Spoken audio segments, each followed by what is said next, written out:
தேனி மாவட்டம் போடிநாயக்கனூர் அருகே தூக்கிட்டு தற்கொலை செய்து கொண்ட இளைஞரின் உடலை பிரேத பரிசோதனைக்கு அனுப்ப மறுத்து கிராம மக்கள் போராட்டத்தில் ஈடுபட்டுள்ளனர்.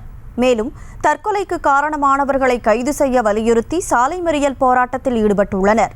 இதுகுறித்த கூடுதல் தகவல்களுடன் செய்தியாளர் விஜயசங்கர் இணைப்பில் இருக்கிறார். வணக்கம் விஜயசங்கர், எந்த பகுதியில் தற்போது போராட்டத்தில் ஈடுபட்டிருக்காங்க? முழு விவரம். கனிமொழி, தேனி மாவட்டம் போடிநாயக்கனூரிலிருந்து சுமார் 6 கிலோமீட்டர் தொலைவில் அமைந்துள்ளது சிலமலை கிராமம்.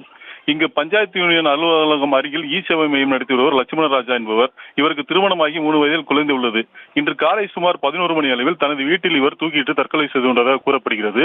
இதுகுறித்து போடிநாயக்கனூர் ஊரக காவல்துறைக்கு தகவல் தெரிவிக்கப்பட்டு சம்பவ இடத்திற்கு விரைந்து வந்த காவல்துறையினர் இறந்த லட்சுமணன் உடலை கைப்பற்றி பிரேத பரிசோதனைக்கு அனுப்புவதற்காக நடவடிக்கை மேற்கொண்ட நிலையில் லட்சுமணராஜா குடும்பத்தினர் மற்றும் உறவினர்கள் உடலை ஒப்படைக்க மறுத்து லட்சுமணராஜாவின் தற்கொலைக்கான உண்மை காரணத்தை விசாரணை செய்து அதற்குரிய நபர்களை கைது செய்தால் மட்டுமே உடலை பிரேத பரிசோதனைக்கு அனுப்ப முடியும் என்று கூறி போடிநாயக்கனூரிலிருந்து தேவாரம் செல்லும் மாநில நெடுஞ்சாலையில் சுமார் 100க்கும் மேற்பட்ட ஆண்கள் மற்றும் பெண்கள் சாலை மறியலில் ஈடுபட்டனர். சுமார் 3 மணி நேரத்திற்கு மேலாக இந்த சாலை மறியல் நடைபெற்று வருகிறது. போடிநாயக்கனூர் சரக துணை கண்காணிப்பாளர் பெரியசாமி தலைமையில் காவல்துறையினர் பேச்சுவார்த்தை நடத்தியும் சமரச முயற்சியில் ஈடுபட்டும் வந்த நிலையிலும் கிராம மக்கள் மற்றும் லட்சுமணராஜாவின் உறவினர்கள் உடன்பாடு ஏற்படாமல் சிலமலையை சுற்றியுள்ள சூளப்புரம், மணியம்பட்டி, ராசிங்கபுரம், தேவாரம், கம்பம் செல்லும் சாலைகளில் கயிறு கட்டியும் மரக்கிளைகளை வெட்டியும் மரங்களை போட்டும் போக்குவரத்தை முற்றிலும் தடுத்து நிறுத்திவிட்டனர்.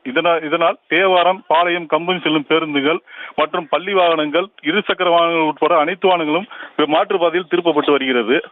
சுமார் 3 மணி நேரமாக போக்குவரத்து பாதிக்கப்பட்டுள்ள நிலையில் காவல்துறையினர் சமரச முயற்சியை ஏற்காமல் கிராம மக்கள் மற்றும் லட்சுமணராஜாவின் உறவினர்கள் குடும்பத்தினர் சாலை மறியலில் தொடர்ந்து ஈடுபட்டு வருகின்றனர்.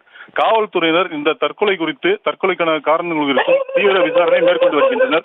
கனிமொழி, செய்திகளை உடனுக்குடனும் துல்லியமாகவும் தெரிந்து கொள்ள சப்ஸ்கிரைப் பண்ணுங்க.